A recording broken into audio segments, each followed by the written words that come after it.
Okay, yeah, make some noise. All right, it's lunch. I know, it's been a long day. Once everyone's quiets down, then we could, great. So my name is Kevin Stump. I'm with an organization called Young Invincibles. We're a national policy research and community organizing and advocacy group that works to elevate the voices of young adults and expand economic opportunities through policy reforms. But I have the pleasure to introduce the Commissioner of the Department of Youth and Community Development. He is one of the mayor's right-hand mans at making sure that young adults have opportunities to access the economy across the city. So without further ado, Commissioner Chong. I wanted to make sure you guys got food first, because I've learned a long time ago, never get between people and food. So first of all, I want to congratulate all of you because for taking the steps by being part of a program, whether it's a program we fund or a program that somebody else supports, to help improve your lives. And so I think part of the reason they invited me, one being commissioner, but I think one of the things I bring is that I'm old. In fact, I'll be 60 this year. So how many of you have grandparents who are 60? Oh, only a handful. Oh, God, I really feel old then. How many of you listen to your grandparents? Oh, even smaller. So I think part of what I want to do is talk about my experiences. And I think there are several things I've learned that I think through mistakes I've made that hopefully will help you. And, what's I think unique to my experience is being the son of immigrants from China who came to this country in the 1940s when there were no Chinese people. I mean, I grew up in Brownsville. We were the only Chinese family. Anyone here from Brownsville? No? No Brownsville people? Moved to Bensonhurst. Anyone from Bensonhurst? And then lived in Midwood. Wherever we lived, we were the only Chinese family. I know it's hard to imagine a New York where there weren't many Chinese people. And so that was my experience. And I think what has helped me along the way is understand the importance of, who I am and what importance of my culture. And there are four things I've learned, and I'll try to share them and then give you some examples that I think are important as you begin to set on your career path. And the four things are basically these. One is you have to know yourself. I know that sounds kind of simplistic, but what is your passion? What do you do well? And what pays the rent? If you answer all those three questions, then you've kind of found the thing that will make the most sense for you as a career. And it's trial and error. And I'll talk about some of the mistakes I made and the different attempts. The second thing is, and I think you've heard this in workshops and all the different programs that you've been at, is network, network, network. Be nice to everybody, because you never know where people end up one day. The third is be ready for opportunity, because I look at my career and how I became a commissioner. It's not like I had some great plan and some sort of pathway to become a commissioner. There were things that happened, and I was able to take advantage of them. And so you have to be ready for opportunities. And the fourth thing is something that's very practical, is have skills that are transferable. Because the average person changes jobs many times in their life. And it's what you can bring from one job to another that makes you the better candidate over another person. So what I mean about know yourself. So I think one of the things that our society does, and it's in some ways unfair, it forces young people to make choices very young about what kind of career they want. So in middle school, you have to kind of decide what high school you want to go to. You're 12 years old. What do you know? Right? How many of you knew at 12 years old what you wanted to do? Yeah, exactly. So for me, when I was 12, many, many years ago, there were two things that influenced my choices about high school.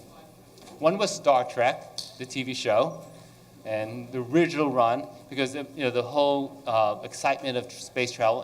And the second was the United States putting the first man on the moon. Neil Armstrong in 1969. And actually, this past week was the 48th anniversary. So I said, okay, that's it. I'm going to build rockets. I'm going to be an aeronautical engineer. Got myself into Brooklyn Tech somehow. I don't take tests well. Somehow got in. And after 1 year, I realized I sucked at math. You can't be an engineer and not be good at math. And more importantly, I had to tell my parents I wasn't good at math. But you learn. I thought it was a passion. I realized I couldn't do it. And then in high school, I realized that what I enjoyed doing was writing and speaking. And so I had a great English teacher who I met years later in another setting who convinced me that journalism was a path for me. I went to City College, majored in journalism, and tried that for a few years. And I realized couldn't pay the rent.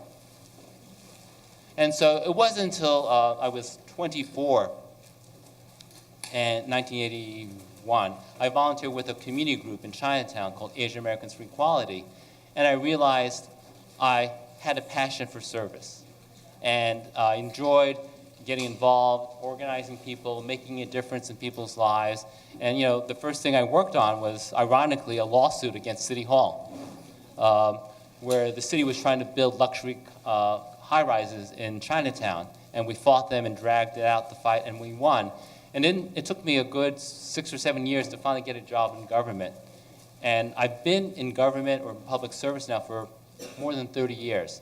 And so I say that you have to learn, know yourself and answer those 3 questions. Someone I met on vacation said to me that the job he wants, and I'm not sure if you ever find these jobs, a job that will get you up in the morning but won't keep you up at night. That's the perfect job. I'm not sure how many of those jobs are out there. I've been fortunate that I have jobs that got me up in the morning, but I've had also jobs that keep me up at night. The second thing about networking, I want to give you one example about don't burn bridges. So one of the first mayors I worked for is Mayor Dinkins. How many people know who Mayor Dinkins is? Okay. First African-American mayor in New York City. Elected in 1989, so it's 28 years ago. And I was a young assistant to the commissioner under Mayor Dinkins at an agency that no longer exists. And it was a great experience.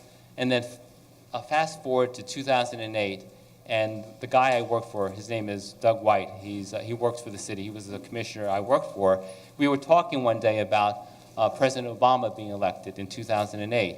And my friend Doug grew up in North Carolina when there were what's called the Jim Crow laws, where you had separate bathrooms for people of color. You had separate fountains. This is a world that was not that long ago, in the 60s, and 50s and 60s in this country.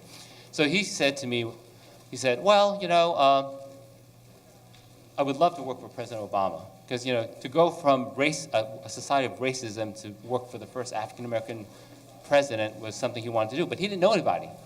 And I said, well, there's this young man, I won't give his full name, but his name was Patrick, and he was an intern in Mayor Dinkins' office. And he used to call our offices, and he'd ask for information, and we were respectful, because even though he was an intern, he worked for the mayor's office. Well, guess what? In 2008, he was the director of political affairs for the White House. And, it's not like we stayed in touch in the 18, 20 years after the Dinkins administration ended. So my friend Doug picked up the phone and called the White House switchboard, because he didn't have his number. Left a message on the White House switchboard. Patrick called him back and said, sure, I'll help you find a job. You never know where people end up. Be nice to everyone, even the interns. And then, the other thing, I'm talking about opportunity, is that sometimes things don't work out the way you plan, but you have to be ready when good opportunities come along. So I was working for Mayor Dinkins, and I had turned down a job in Washington working for President Clinton because I had a family issue that I couldn't leave New York. And of course, Rudy Giuliani, the Republican mayor, defeated Mayor Jenkins in 1993, and he cleaned house. And that's usually what happens when one party takes over and over another party, they clean house. And I was a political appointee, and so I said, I'm going to lose my job. I knew I was going to lose my job.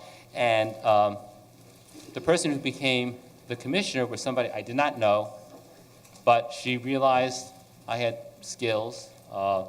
She kept me. She gave me a pay increase. So not only did I not lose my job, and her name is Lillian Barrios Paoli, and she became a mentor 25 years afterwards. But I didn't know her. But I was prepared to work with her, showed that I brought value to the job, and then so I've worked for her 3 times under 3 different mayors now. So always be ready for opportunity, because you never know when it comes along. And the last thing I'll say, and I'll let you finish your lunches, and I'll gladly take any questions, is it's important to have skills that you can take from job to job. And I had a meeting with the former executive director of Opportunities for Better Tomorrow. Anyone from OBT here? Okay. So I asked Randy Pierce, who was the executive director, I said, so what's the secret sauce? Because they're the gold standard for many of the programs that we support. And he said that he focuses on skills that are important in any job. And he talked about communication skills, that schools don't teach people how to communicate, how to speak in front of audiences, how to write clearly. Those are things that no matter what job you do, you need to have those skills, those foundation skills. The people skills are important, but also being able to communicate in writing and verbally. And those are things, I think, as you decide what kind of career path you choose, what skills you bring that are transferable to whatever profession. So, I think the fact that I've been in the field of public service after 2 failed attempts at aeronautical engineering and journalism, I found pretty much the answer to my question. What my passion, what I do well, and what pays the rent. So I'd be glad to, if people have questions, take some, because I know this is the time for break. I heard that they're working really hard, right? So anyone, questions? Go ahead.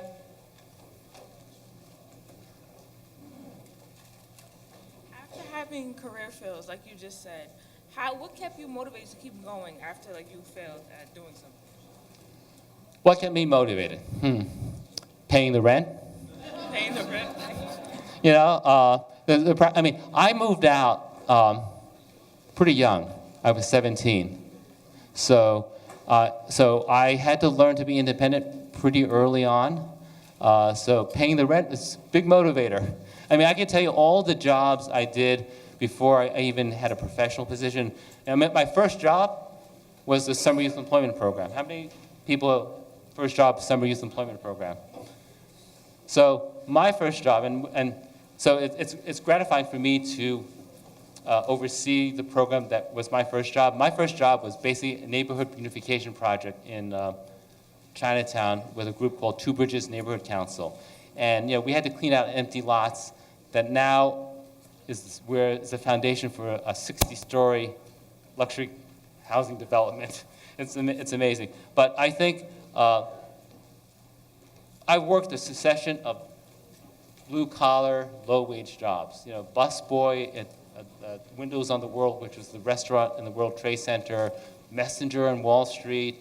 I worked as a stock clerk at a department store in downtown Brooklyn, which the department store doesn't even exist anymore, and the building is a condo. So, sometimes basic things like, paying the rent, and then until you can figure out what your passion and what you do well. Other questions? Okay. What? Okay. Where's Kevin? Oh, nice. Thank you.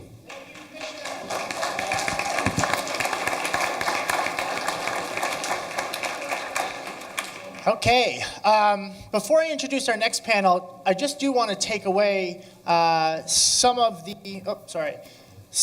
skills that are transferable across any job. What I heard was networking, communications, respect, persistence, and a willingness to take risks. So keeping that in mind throughout the rest of the day, but also relatedly, to introduce our next panel. These are two members of the state legislature. They are elected officials. They work hard every day. And I'm going to let them talk about what they do every day, why they ran for office, and take questions from you. So start thinking about what you want to ask your elected officials. So I'd like to invite up Assemblymember Wright and Assemblymember De La Rosa. Please give them a welcome.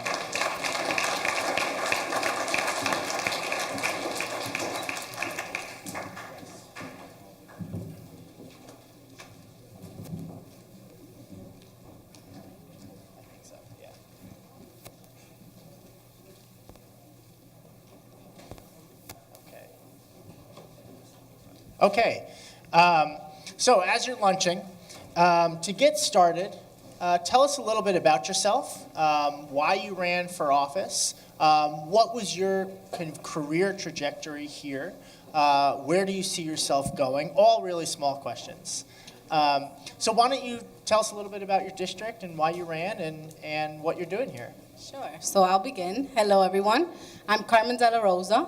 I am the Assemblywoman for the 72nd District. So I represent Uptown, Upper Manhattan, Washington Heights, Inwood, Marble Hill, sort of the tip of Manhattan, a little bit into the Bronx as well. I just recently was elected. I was elected last November, and this is my first term in Albany. So I'm excited to have come out alive and smiling at the other day of the journey, but very privileged to be able to represent my community. And so a little bit about me, I'm an immigrant, I'm a woman, I'm a mother. I immigrated here as a baby from the Dominican Republic. I was born in the Dominican Republic. I was born into a very impoverished family in the Dominican Republic, and my mother actually passed away during child labor. So that doesn't happen much anymore as much because technology and medicine prevent those things from sort of happening here in America. But back in the Dominican Republic, which is still a developing nation, it's very common. And so I was adopted as a child, and I was brought here to America, to New York City, to Upper Manhattan, where I was raised. And I was raised by two very, very hardworking people. My mother was a home attendant, worked 12 hours, sometimes 24 hours, double shifts. And my dad used to own a grocery store in the Bronx. Back in the 80s and the 90s, where the Bronx was burning, as people say, and there was a lot of homicides and a lot of danger in the streets of the Bronx. And so, growing up in that household, it was a household where I had a lot of love, I had a lot of support. I had a family who, even though we were immigrants and we were sort of scratching by to make it, I never wanted for anything. I always felt as though I was growing up with the same privileges as anyone else, to the point where eventually I went to college. I attended Fordham University in the Bronx, and I remember the first time I realized that I was poor. I was taking a sociology course, and we were talking about medium incomes and income levels and class and race and structure. And the teacher said, so how many people here, the professor said, how many people here's family makes less than $50,000 a year? And I looked around and I said, well, my mother makes $20,000 a year. But I was kind of shy to raise my hand and say, hi, me.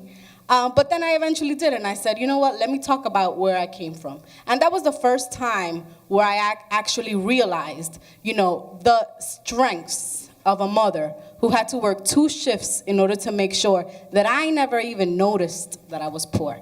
And so that was sort of a little bit of something that I began as an adult to appreciate later in life. And then after I went to Fordham University, I began working for the State Assembly. At 20 years old, I began working for the State Assembly right out of college. I took a job as a scheduler for Assemblymember Danny O'Donnell and on the Upper West Side, and I began learning what it means to work in a community, to be a community liaison, to work and make ties within a community. And so that was my journey into government. And then I always had this sort of purposeful push and a drive to always be involved in my community. So one of the things that I'm most proud of, that I think brought me to know that I wanted to be in public service, is that as I was growing up, my parents were Catholic, and we were members of our church. And the church had a youth group. And I remember at 13, my mother forced me to go to a meeting at the youth group. And I didn't want to go because it was a Friday night. I had other things to watch on TV that I did not want to go to. So I went to that meeting. And later on, when I was in college, I became the director of the youth group. So I stayed in that youth group and stayed involved in my community through the work of the church and through the work of the youth group. And that really was something that, as I was graduating from college and trying to think about what I wanted to do, really impacted my ability to say, I want to serve my community and I want to be part of the work that's happening for young people in my community. So I'll leave it at that, and I'll pass it over to Tremaine, and then I think we can talk a little bit more about how we got here. Good afternoon.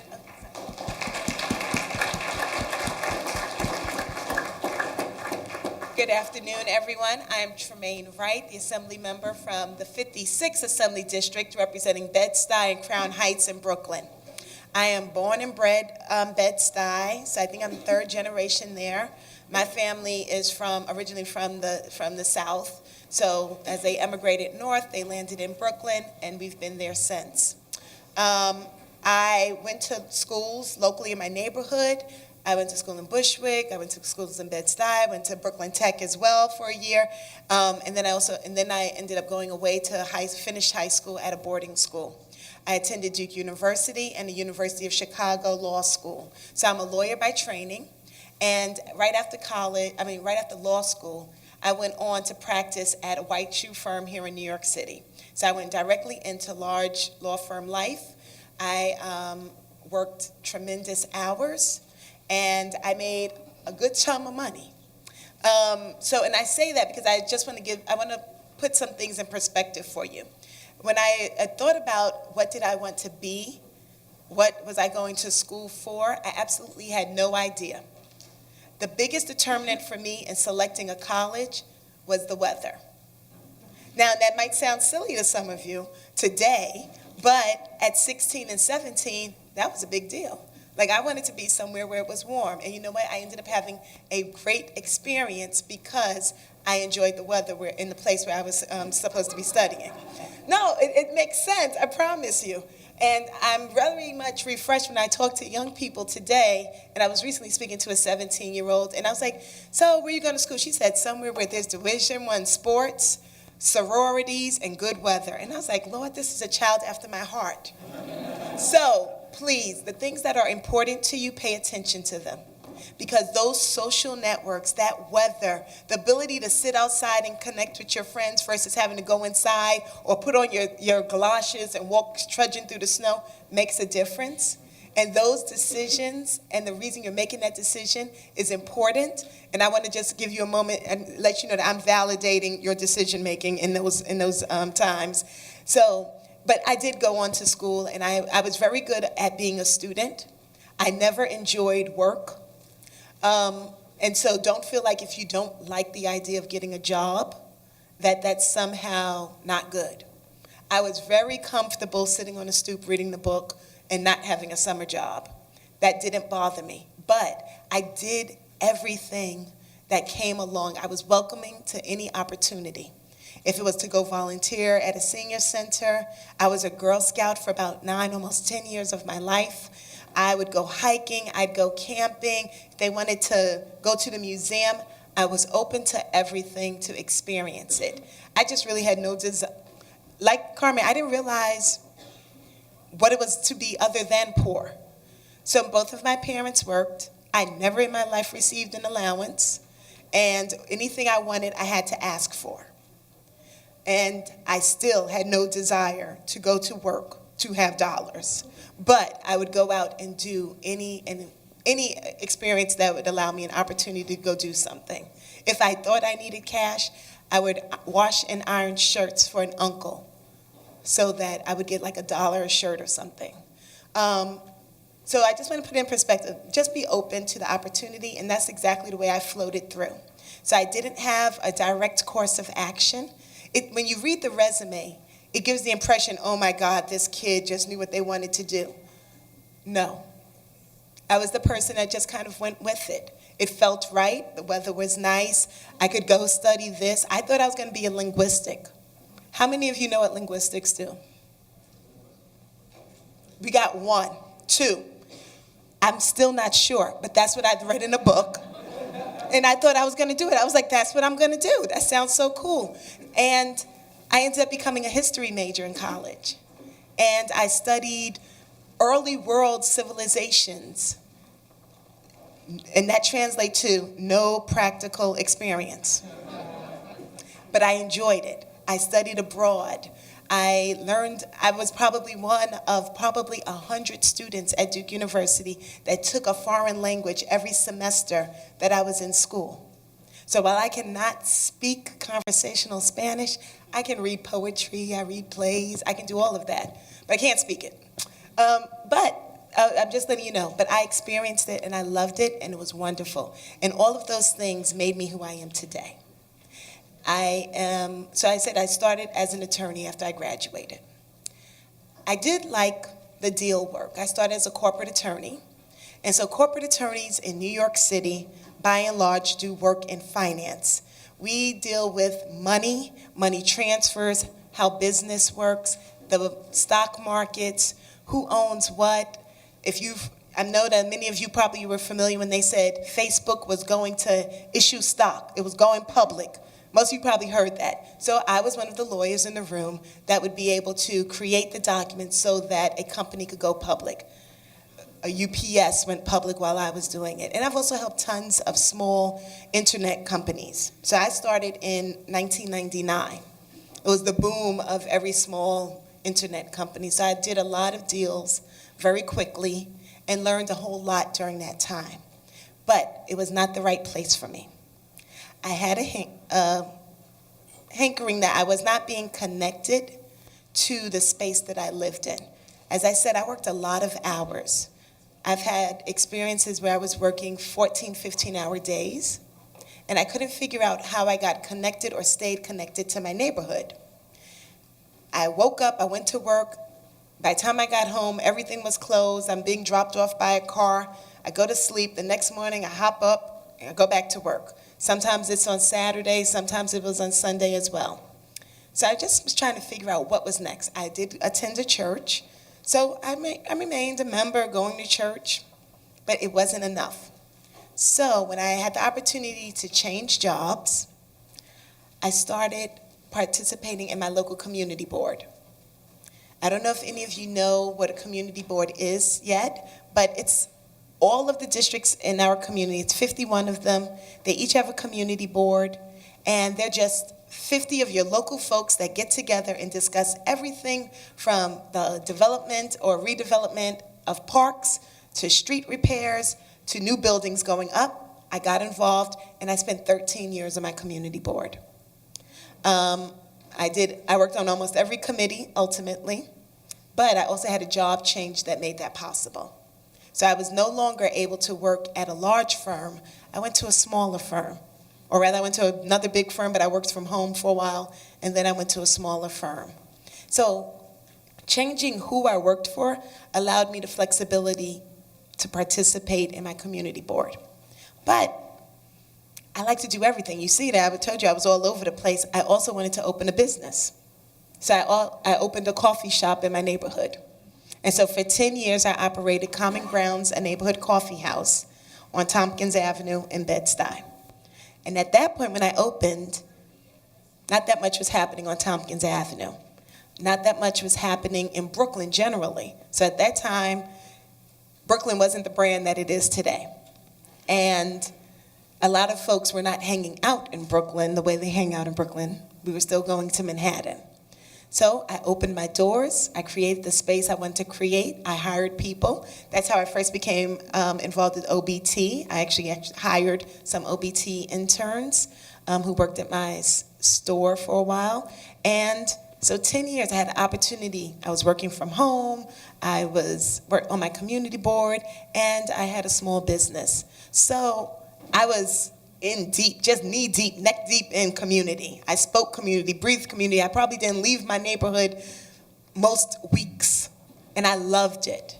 And I really got involved in everything that was happening. I got to know everyone. I got to know the folks who hung around in the middle of the day. When folks lost their jobs in 2009, I was there to greet them. When they got a new job again in 2013, I was there to see them off to work. It was great. And I helped sort of people navigate the ups and downs of everyday life there, and I loved it. I am in no way formally trained to be the coffee shop owner. It was a great experience. It was something I wanted to do. It took some work to get a business plan together. I knew how to operate every piece of equipment in my shop. I learned how to make most of the products that we used.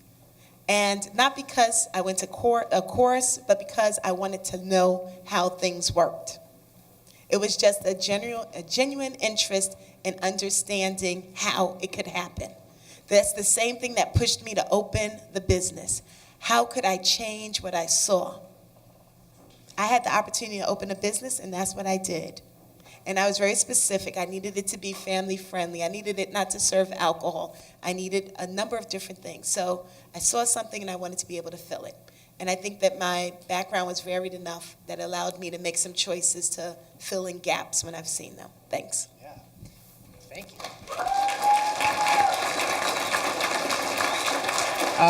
So I'm going to ask one more question, and then I want to open it up for you all to ask questions. So start thinking of the type of question that you want to ask. But before I do ask that question, impressive stories, a lot of similarities, a lot of differences in kind of your path and your trajectories.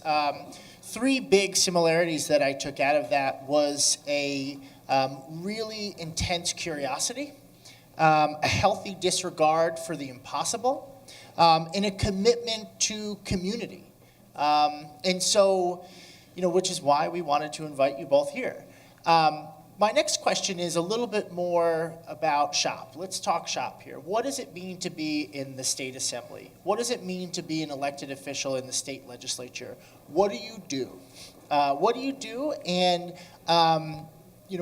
what are the top issues that you're fighting for in the state assembly that directly relates to young adults here today that are either just starting out or soon to start in their careers and building their lives? So I always say, as a legislator, our job is to write laws and to do the budget. It's very simple. When you send someone to the state, those are the two things you want them to be able to do, to understand, and to be able to come back and report back to you on. As such, we need to be able to say what we are funding. Where we put our dollars makes the difference.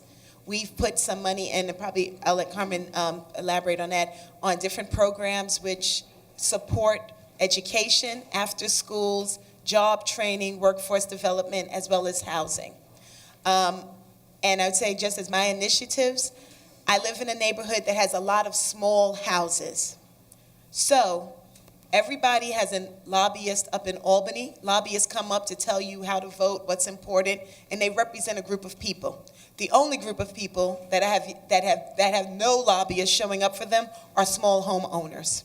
So I feel that it's my job at this point is to protect those folks. Those are mom and dads that have worked hard to create a home for themselves, and they need to know that they're going to be protected and not sort of trampled and lost in this matrix and web of big state government. And I find that I am consistently trying to be a voice to make sure small homeowners are usually low-wage workers to middle-wage workers who have families. And so things that protect the rights of families and children, things that support their lifestyles, be it after school or daycare center or pre-K programs, things that allow them to save. I have legislation that affects how loans work, and when they change the terms of loans, how they give you notification and or don't give you notification on how that's going to impact your life and your credit ratings. And so I would say that I'm definitely concerned with small homeowners, small families, and their economic status. Thank you. So one of the things that, it's a good question actually, because I've been in government now for about 10 years. So I started at 20 and I'm 31, so 11 years at this point. And I've done sort of, I consider myself like a master of all trades at this point. I've done things from budgeting to community work to event planning to organizing to budgeting. You name it, I've probably done it within government. But nothing prepared me to go up to Albany, even though I used to work in the assembly. Because as Tremaine said, as Assemblywoman Wright, I call her Tremaine because she's my buddy. So we're classmates. We just came in together, so I'm gonna call her Tremaine. As Tremaine said, although we do have two functions that are critical, the budget and legislation, there's a lot of dealing and wheeling that happens for those things to come to fruition. And so as a new legislator, and someone who has worked for other legislators, one of the things that I have found that has been most interesting for me is to be able to create my own vision and put it out into the world. And create that vision, in my case, with the people in mind that I'm sent to Albany to represent. So our state is huge. And like Tremaine said, for me, I hardly ever leave Washington Heights and Inwood and Marble Hill. I'm like in my community all the time, unless I have to come to something wonderful like this, where I'm on a panel and I'm all the way now downtown. But I'm usually in my community. And what happens is that our lens, our focus, is always sort of laser on the things that we can bring for our communities. In my community, for example, housing is a major issue. You know, I have a community where affordable housing we have one of the largest housing stocks, but we're hemorrhaging housing because there's developments going up. And although some development is good, we also have to make sure that as elected officials, we're keeping our communities informed of the decisions that are being made so that they also can make an informed decision about what to support and what not to support. Criminal justice is something that in my community is so major. My community is one of those communities of colors that have been ravaged by the Rockefeller drug laws. We've lost men and women for centuries, generations of men, to the prison system in New York State. And so that's something that when I went up to Albany, I had a laser focus on. Small businesses, as Tremaine said. The vacancy rates in my community for storefronts, there are so many vacant storefronts because of rising rents in the commercial space. So that was something of focus to me. So when I went up to Albany, I had these things, and I'm a young person, so I said, I'm gonna go up to Albany and I'm gonna make a splash, and I'm gonna take over the world, and I'm gonna go there and I'm gonna really be an advocate for my community.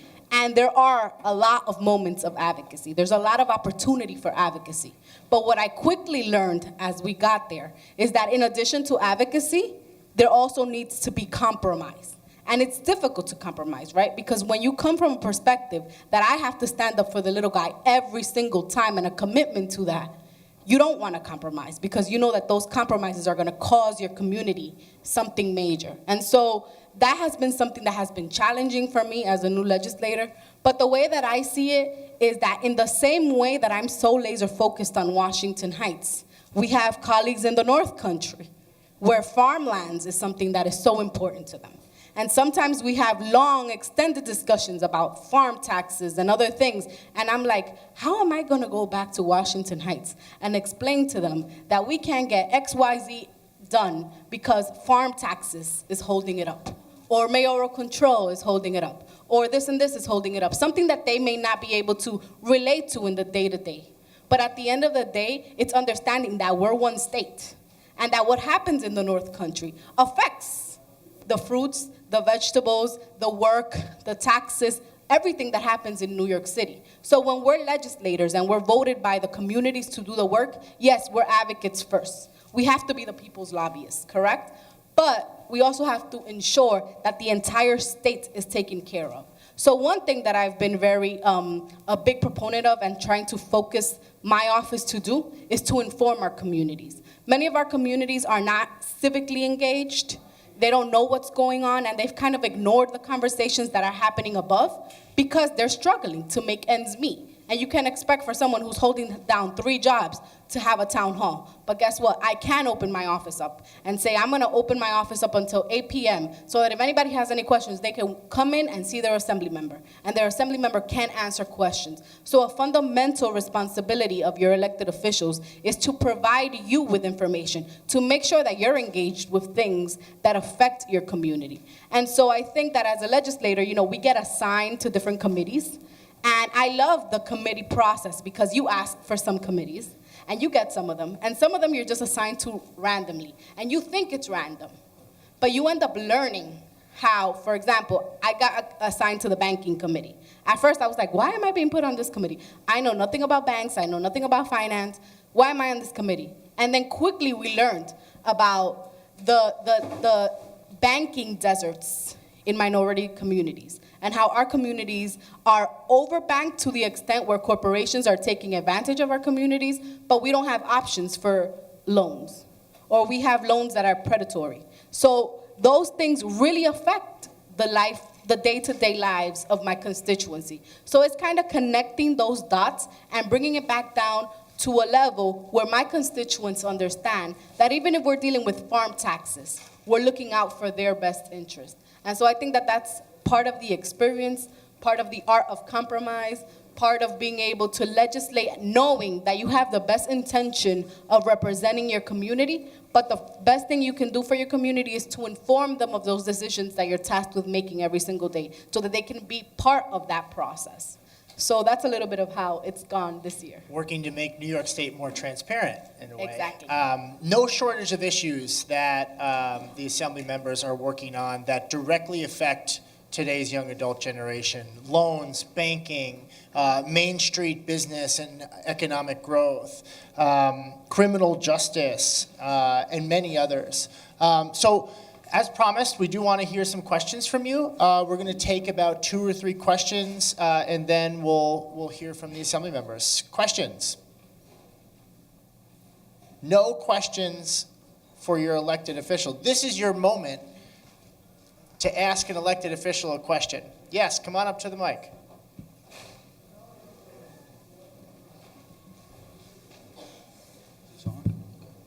No, I just wanted to say, let's say if one community is having a problem, right? And you don't, because you just said you're new to the commissioner thing. So if one community is having a problem, your community is having a problem, would you reach out to her to, try to solve the situation, or would you just go on it and do it by yourself? Well, there's different formulas. I think that what you're talking about is coalition building, and that's something that we definitely do in Albany. I can give you one example. There was a vote that was coming up on loans for check cashers. I'm putting this example because it was something that I specifically spoke to Tremaine about. And although it was something that affects my community because I have check cashing stores in my district, she had one perspective and I had a different perspective. And we were sort of talking to each other. I remember talking to her, I remember talking to my other colleagues in Brooklyn, I remember talking to my colleagues in Lower Manhattan to try to bring those perspectives to fruition in order to get to a point where a decision could be made. And I think that that's an example of the things you need to do. Because at the same time, even though my community and her community are different, there are more things that unite us than divide us. And so maybe she has a perspective that is looking long term, when my perspective is maybe narrowly focused on right now. And so by listening to one another, by banding together, we're able to build coalitions that are more effective. In the state assembly, we have a coalition of women of color. And we're both members. And what happens is that by us being members of that committee, of that coalition, we're able to band together during the budget process and say, well, for us women, daycare is important. For us women of color, access to jobs is important. For us women of color, access to college readiness programming is important. And then when you have yourself, which is one advocate, and you have to do your end to make sure that leadership knows that you're advocating for these things, but when you're one person and you're 20, and then 26 people are standing with you, your voice is that much more empowered.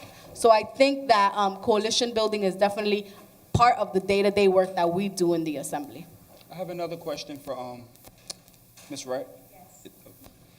How did you find a balance between owning your own business and being on a community board? So I told you my first job, I worked a lot of hours. I continue to work a lot of hours, but now I was doing it for myself. That's the short and long answer, but of the answer, I should say. But it's a lot of hours no matter what you're doing.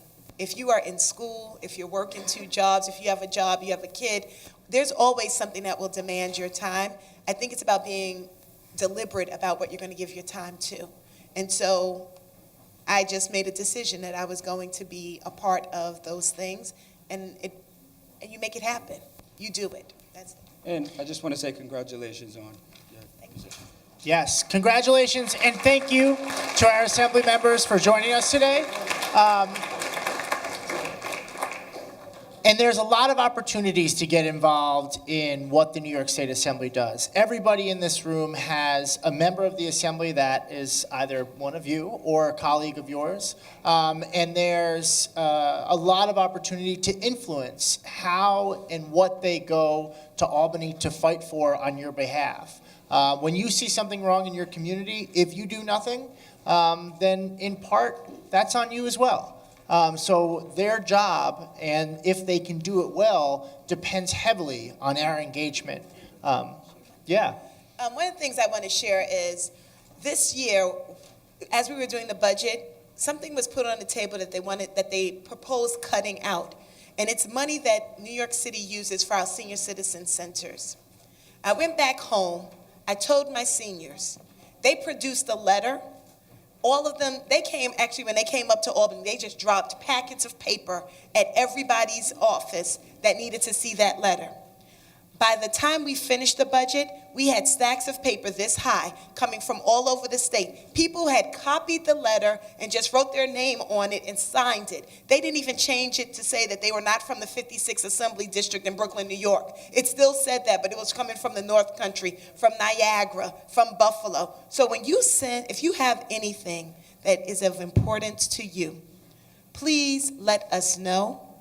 Send an email. My email is flooded from people that don't live in my community because they're concerned about motorcycle taxes or water or something that really does not affect my direct community. But I'll get 50 emails from different people about that issue. This room alone, if you all committed to sending one email, that would make a huge impact.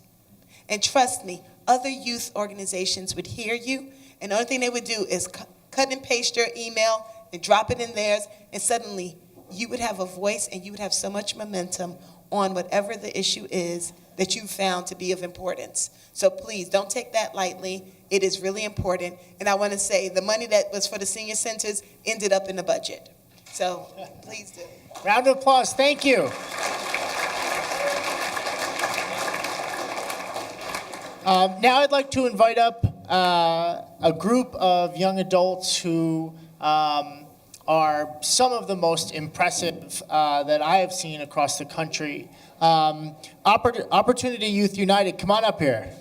Let's give them a round of applause.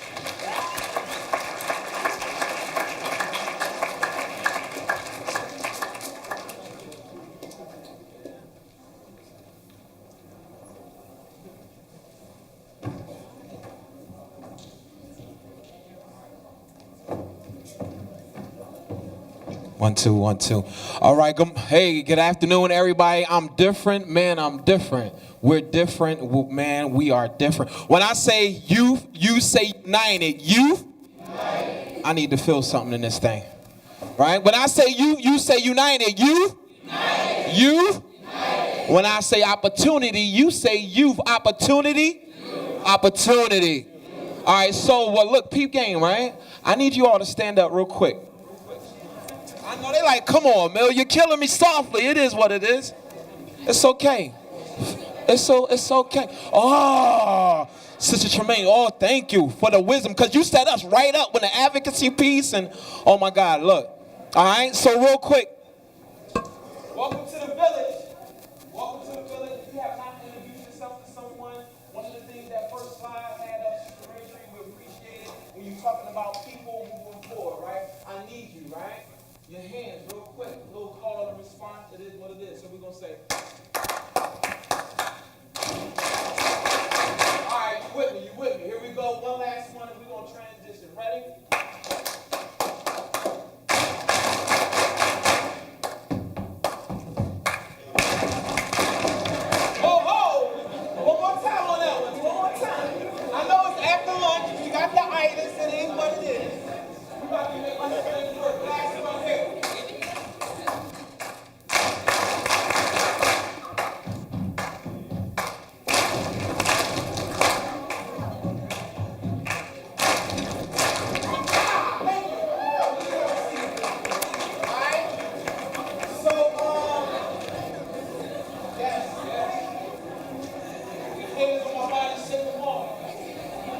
shake them off, right?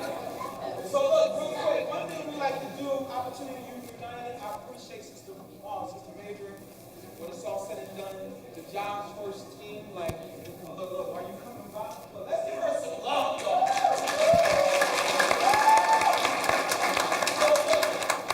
So we did, let's work for asking for institutions that act.